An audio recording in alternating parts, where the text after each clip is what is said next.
take a free ride. Not that version. Oh, sorry. That would be an interesting transition for Nick Drake if he hadn't killed himself. What I want to hear is somebody at a Nick Drake concert go, "Free ride!" Yeah. So. Okay, so some of this we talked Numbers. about before. Yes, numbers, please. Number 15 in the 1970s, according to Best Ever Albums. Number 15? Number 15, yes. Jeez. Okay, 1-5 wow. in 1970s. Number 3 in 1972, just missing the top 50 of all time. 51 in on Best Ever Albums. And in Rolling Stone, this album did make the top 500. It's number 203. Okay, thank you for that. So some of this I'd gone over before because I think at various points during the podcast I didn't know how much to talk about an artist, after the initial album. So if you hadn't heard those other things or other episodes before, you'll get a little recap here as well, or it'll be fresh for you. In October of 1971, he started work on this third and final album of his. The previous album was Brighter Later, and the first album was 5 Leaves Left. John Wood, who had worked with him on the previous 2 albums, who was the sound engineer / producer, Drake approached John Wood and said, let's do the third album.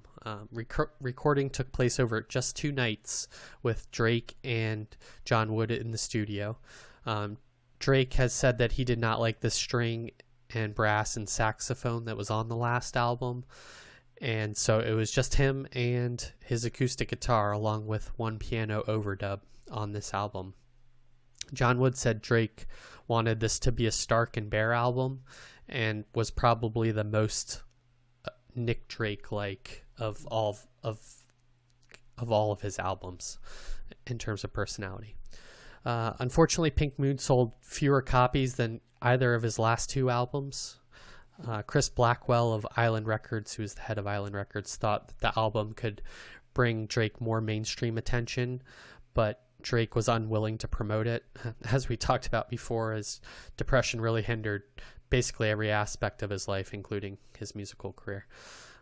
Drake then retired from music as a result, he said, and felt like he could not write anymore.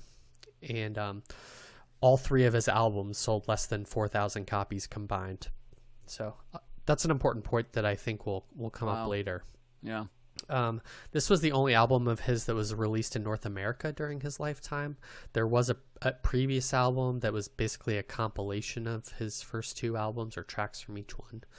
But this is the first full one. After this as well, Drake grew increasingly asocial and withdrawn and depressed. His appearance changed and he was hospitalized at one point. In February of 73, however, he contacted John Wood again to begin work on a 4th album. There were some recordings done in July of 1974, and these were later released on different albums and of outtakes or alternate takes, demos, kind of cobbling together more material, so that the studios could make more money and capitalize on his increasing popularity later down the road. Then on November 25th, 1974, at age 26, he died in his parents' home of an overdose of antidepressants. His influence really, there was kind of a fallow period for him. He didn't sell too much, and he kind of, I think, came out of the public conscious for a while, and then he wasn't really being cited until the mid-'80s as an influence. People like Kate Bush name-dropped him and other British artists, and he has steadily gone on to have more and more critical acclaim and has become more of an influence, especially in like the folk scene, and he's considered kind of one of those founding people or influential people of folk. As far as the cover of the album goes, initially they had planned to put him on the cover again, but his deteriorating appearance kind of nixed that, and then they went to him to ask how he wanted to convey the Pink Moon album title. He had already had the title album, but he couldn't really elaborate on that, so he just kept saying like Pink Moon and so then they went with a surrealist piece that by Michael Trevithick that has a pink moon on it, among other things. It's like Salvador Dali or something. It definitely, yep. It's Dali-esque for sure. And then in 1999, there was a Volkswagen Cabriolet commercial featuring Pink Moon that's kind of really famous now in certain aspects, and you can look it up online. U.S. sales of the Nick Drake Pink Moon album rose from 6,000 copies prior to the song's use in the commercial to 74,000 copies in 2000. As of 2004, it sold 329,000 copies in the United States.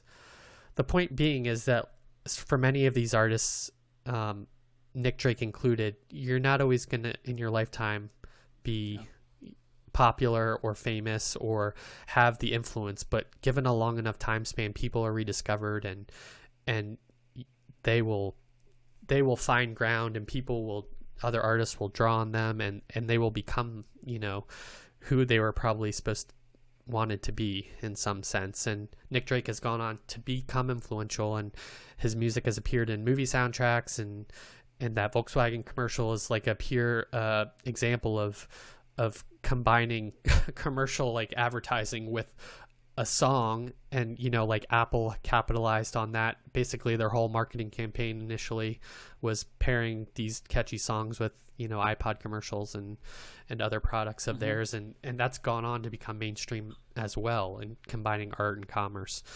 So yeah, it's just interesting. This guy unfortunately had a sad and short life, and didn't see what he probably thought he had coming to him. Yeah. But it worked out in the end in some aspect. So Pink Moon, we've listened to the first two albums. What did you guys think? Any new discoveries this time around for Nick Drake?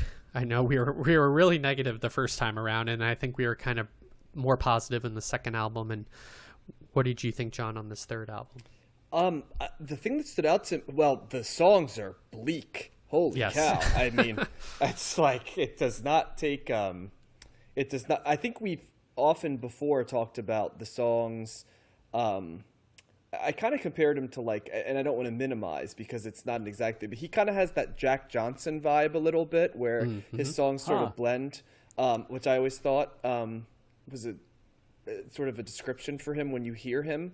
Like, if you go back and hear him, Matt, like if you are just now putting that together, I think you'll see it if you go there. But in the other albums, his songs were not nearly as I mean, he touched on themes that were depressive, right? But also he would write about love and just general, whimsical observations. Like this Josh, did it mention that this feels like a suicide note, kind of lyrically? Yeah, I mean, he didn't leave a suicide note, and but I mean, how long after this did he pass away? He died in 1974. Yeah, so like a year after this album. A year after or this, 2 years after this album was released. Yeah, February 25th, 1972, and he died in November 25th, 1974. So like 2 years. 2.5 years. 2.5 years. Wow. Okay. But it's pretty much a struggle the whole way. Basically, yeah, I've read. Which is, I mean, gosh, that's brutal way to live. You know what I mean? You can't help but feel for the guy. I mean, the guitar work is simple, but also it catches your attention. Like the acoustic guitar work, especially in this album. I noticed it in all the albums, but this one I think was my favorite guitar parts that he had. Each of the songs felt like I said, it kind of felt as if he was expanding on a theme on this album of just hopelessness, and the music doesn't always line up with that, because the music doesn't get dark or heavy. It's a little bit airy almost at times, the music, but then you're hearing these songs, and the thing I noticed with this one too is there's not much variation in terms of the way he sings on this compared to the other two albums either. It stays much more with the more upbeat guitar, with sort of like the, I've been waiting, that sort of like almost whispery way of singing, that once again doesn't always sound like what the lyrics are telling you. And so I would say this is, of the three we've done, this is probably my favorite of the three, to be quite honest with you.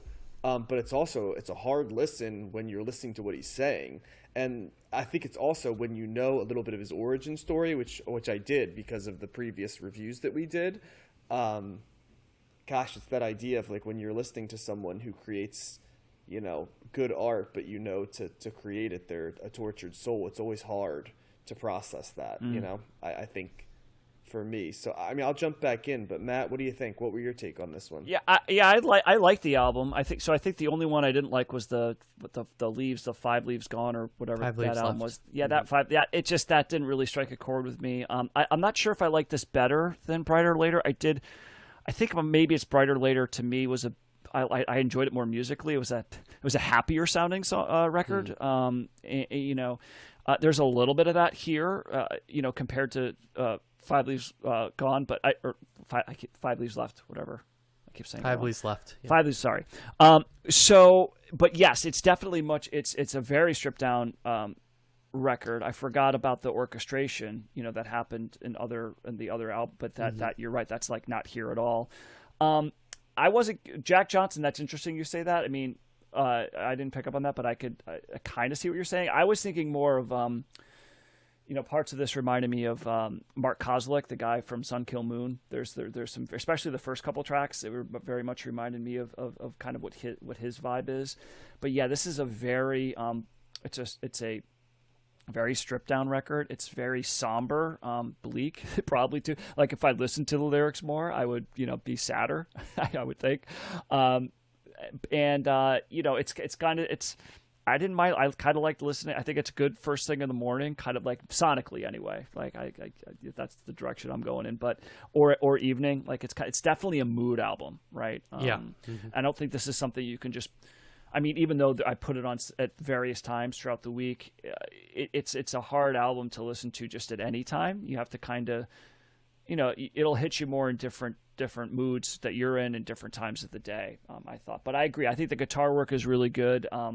He's very, it's not terribly complicated, but it's still good. I think he's technically a good, guitar player. Acoustic finger picking is throughout this album. Very cool. Really liked the chord progressions in Things Behind the Sun. That was I think that was the most interesting track on here. He was giving you a little bit more musically, I think, in that song than he was in some of the other ones. And it's funny, he follows that song with No, which is probably the most simple guitar part. It's just like the one part over again. Same thing throughout the whole thing, and he's so yeah, I do like this. I don't love it though. I don't, people, talk. It's the 51st best album of all time. No, it's not. It's not that good for me anyway. I think I don't know if that's a little bit high. But I get why this moves people and why there are artists and people out there and fans that, really love this and it makes sense, I think. And it makes sense that this is something that would take that long to really hit on people's radars and to be influenced by.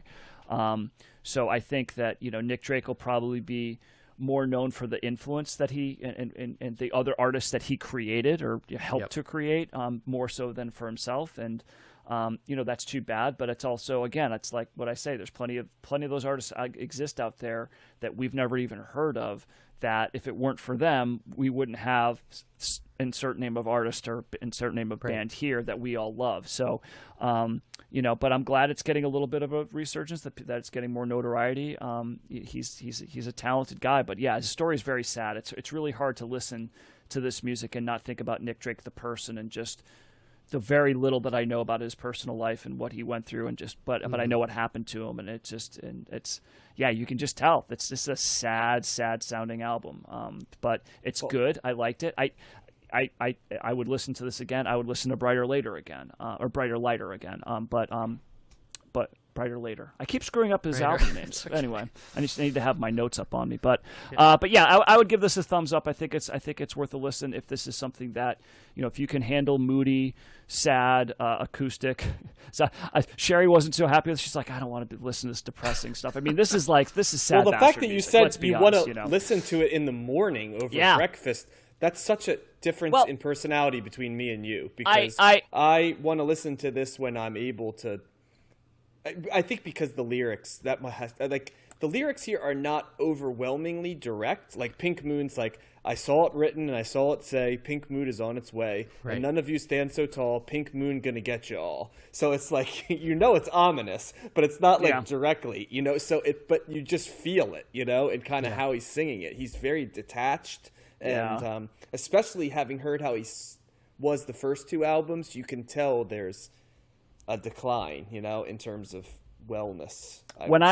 When I listened to this in the morning, I was out walking I went out for a walk with my dog, and so it was kind of just like, and when I put it on, I was like, oh, that's okay. Like the music, like particularly the first track, Pink Moon. I love the piano in that. I actually wish he did that more. I think I think a lot of the songs would have been served with something like that, a little bit more added onto it. I don't mind that it's terribly stripped down, but I think it could have sounded better if he did more of that, because I really felt that was that added something to it. But yeah, that comment was more like when I went out on that walk, and I was kind of like, oh, this, and it was kind of a way to ease into the day musically. Again, I'm not saying like I want to live my life like the lyrics in this record, which I know are very sad. So that's kind of where that was coming from. Can I also, before we kick to Josh too, I just Googled Jack Johnson and Nick Drake out of curiosity.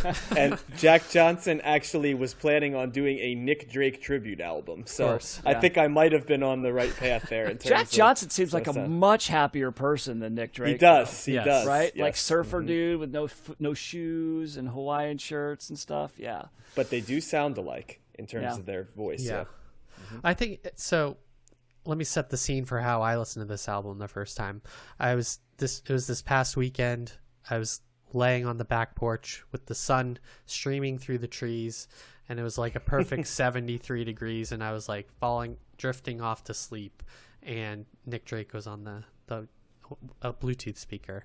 And I think that is the perfect way to listen to Nick Drake, because he's got a smooth voice. We haven't talked about his singing voice. Kind of lulls you and tricks you into hearing the songs in a way, despite the depressing lyrics, when you actually like pay attention to lyrics and start to figure out what the metaphors are and stuff. So I think that's kind of where that hooked me, and how I kind of, because I didn't really pay attention to the lyrics the first time, and I was just hearing the stripped down guitar. I mean, how many albums have we talked about where it's just a guitar and a guy? That I don't think any. This is probably the only one. Dylan. Okay, yeah. Early Dylan, we did maybe, but he had harmonica too, though. Townes Van Zandt. Townes Van Zandt.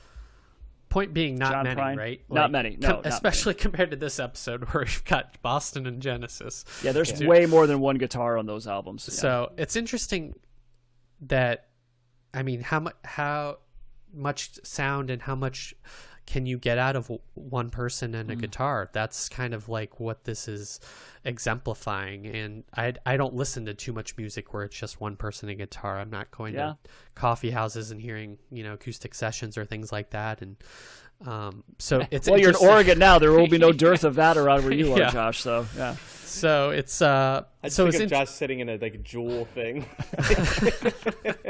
Continue that. So it's interesting in that respect. It's to try and extract and get a lot out of such a stripped down bare record, I guess, is what I was trying to get at. And you can look at the lyrics and you can analyze them, but the songs are simple at the end of the day, and it's just him and the guitar, and how many variations on a theme can you do? With Nick Drake, there's really only one theme, it seems like. And so, yeah, your mileage may vary on this album. I do think, despite that it's a successful album, and there's something about it that works, and despite all the other stuff, and I enjoyed listening to it. Would I come back to it? Probably not. But I mean, if I heard the song mixed in, or in some coffee house playlist or something, that's where it's going to work, and I think, or where it's going to be most successful, and that's his legacy. I think these songs will always creep up. Pink Moon and some of these other songs. I liked Free Ride a lot. That's why I picked it for the opening, and he does do some interesting, tricky things, like you said, Matt, with Things Behind the Sun. That kind of set the songs apart. They're either a different tempo, or he kind of changes direction a little bit. So yeah, I mean, I don't know what I'm trying to say at this point.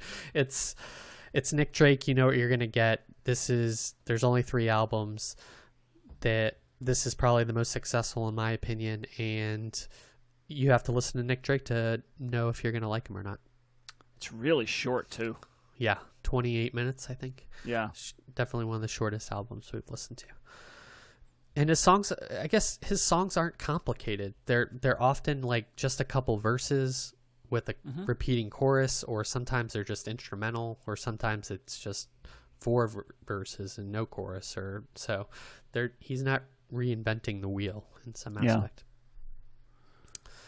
But yeah, all right, I'd still give it thumbs up. You know, I think it's still, you know, if you can. But I agree. I think it's, as an album, even though it is only 28 minutes, it's still, especially if you're going to focus on the lyrics, it's going to be very heavy. But I would agree. I think that I'm seeing more of these albums that I would like better in dribs and drabs, maybe on a playlist. If you're putting a playlist together of a bunch of stuff and you threw a Nick Drake song on there, you know, probably any one of these songs, I would be a welcomed, like, oh, that's good. I'm glad that's on here, you know. Yeah. But for like a 28, even though it's only 28 minutes, it's, in some ways, I think it seems a little bit longer than that. But it's still, I think it would be better served mixed up with some other stuff, for me anyway. Do you think psychically it like somehow like sneaks up on you and builds, and you can like on some level feel the depression and it like affects you? That's the weirdest thing about it, is that I get more of a chill vibe from it. Yeah, that's kind of the vibe I got too. It's really, and that's why I hate to keep going back to Jack Johnson, but it's this weird thing where you almost get the feeling of like a jam band, or like a Jack Johnson, Bobby McFerrin type of person that kind of, you know, that. And the only reason that I take more notice is because I know the bio, and then I look and I'm like, oh, as I listen to this lyrically, it colors it, but then also, unlike the other 2 albums where the lyrics were a little bit, he's always abstract, right? But in this one, it's abstract, but also it always ends with sort of like something's coming to get you, and that's the end. And there's a lot of what I even consider, like, it seems like Pink Moon is like a metaphor for death in some ways. You know, there's a lot of metaphors and stuff for, or wordplay that seems to be, you know, not directly coming out. But but then you hear the finger picking guitar and his soothing voice, and you're like, oh, this could be used in a car commercial. Yeah. And that's what's so unusual. It's that idea of this mood, chill music mixed with. So that's, Josh, I'll have to think about that too, because maybe it is stealth in there and you don't realize that it's like the poison pill hidden under the, you know, given to you in a, a refreshing drink, you know, so. Yeah, he's got Place to Be, which is the second song, is about a man looking back on his life and getting older, maybe having regrets. There's a song called Parasite where he compares himself to a parasite. So you got, you've got these things where it's definitely like there's a foundation of sadness to the song lyrics. Yeah. Yeah, it's more of a mood for me. I wouldn't say that I feel sadder or more depressed listening to it. But I don't know. Sometimes I just feel like I just want to listen to something that sounds sad, not because I am sad or I don't know. There is something appealing about that. Like, but this doesn't sound sad. Is I guess for me it doesn't sound sad. No, if I didn't know the origin story of Nick Drake and I were not listening critically and I was just letting it watch, this would not sound sad to me. For me personally. Yeah. It would sound like a singer-songwriter, you know, who just wrote inoffensive, you know. Yeah, but there's just something about his voice and the tone of there's some minor keys in here. It's just, to me, it's sonically it's a somber, sadder album. Just regardless of what the lyrics are. I mean, it's funny because after I listened to this album, I went into the car and I have the Sirius XM radio. And I had it on like I was flipping through the channels, right, and I was flipping through one that was sort of like deep tracks or one of those, right, or moods. Oh or yeah, something deep like tracks. that. Yep. And that song, that song that's like, it seems to me that maybe came on. I was like, this is like a Nick Drake song. I was like, shit, this is like a Redux Nick Drake song in some ways. Jack Johnson just seems so much happier. I mean, it sounds more upbeat and happier. I think that's where I made the Drake. connection. You know what I mean? Because I hadn't, I think, thought of it at first, and I heard that song. I was like, shit, like that's. But it also, like I said, it's like. Are you guys familiar with like Bobby McFerrin and stuff? I know he has like reggae-ish elements, Worry, Be but Happy. sort of yeah. I But know, it's I know sort him of like beating that on type, his chest. He sounds a little bit like that, and kind of that like singer-songwritery stuff that is not overwhelmingly depressed. It's more just sort of like forlorn, I guess would be the word I would say. I don't know. So I don't know. I haven't listened to a ton of Jack Johnson or Bobby McFerrin, so I just Jack Johnson. There's others. There's probably better examples than that, but it's not like when I listen to a Cure. No, album, I like that's why I go to Mark Kozlik and and Sun Kill Moon, because that to me has got a. Yeah. I mean, he's doing more stuff. He's got for some of his stuff, he's doing more produced stuff, more electronic stuff, and there's other instruments. But they're stripped. But the tone and his vocals and the mood that he sets in some ways is similar. Is what I pick up on here. Think of it like another guy who reminds me of Nick Drake is like Ian Curtis from Joy Division. But when you heard Joy Division, every single song sounded like death. And a slow suicide. So like there was no way you could listen to the Joy Division albums, and not say, something's going on here with this guy. I don't get that with Nick Drake as much. You know what I mean? Okay. There seemed to be at least maybe like a pining for, maybe that's what it is. I hear a yearning that maybe just couldn't get out. Yeah. Sometimes they bleed together for me too sometimes, but yeah. I see what you're saying. I'd be interested to hear listeners who listen to Nick Drake or know a lot about music. I don't feel like I'm making the best touch points in terms of what Nick Drake is going for. Like I said, the life story is very similar to Ian Curtis from Joy Division. Just an early death. Constantly on the. In some ways, it's like Kurt Cobain. When you think about it in terms of his story a little bit. So yeah. Minus the popularity. For sure. Yes. Although who knows if he got popular, would it have ended up like it was with Cobain? There would have been another curse, So who knows? Yeah. So all right. Well, any last thoughts, guys? No. More positive sounds next week, maybe. Rest in peace, Nick Drake. Yeah. Rest in peace, Nick Drake, for sure. 26, right? Is way too young to pass away, sadly. So.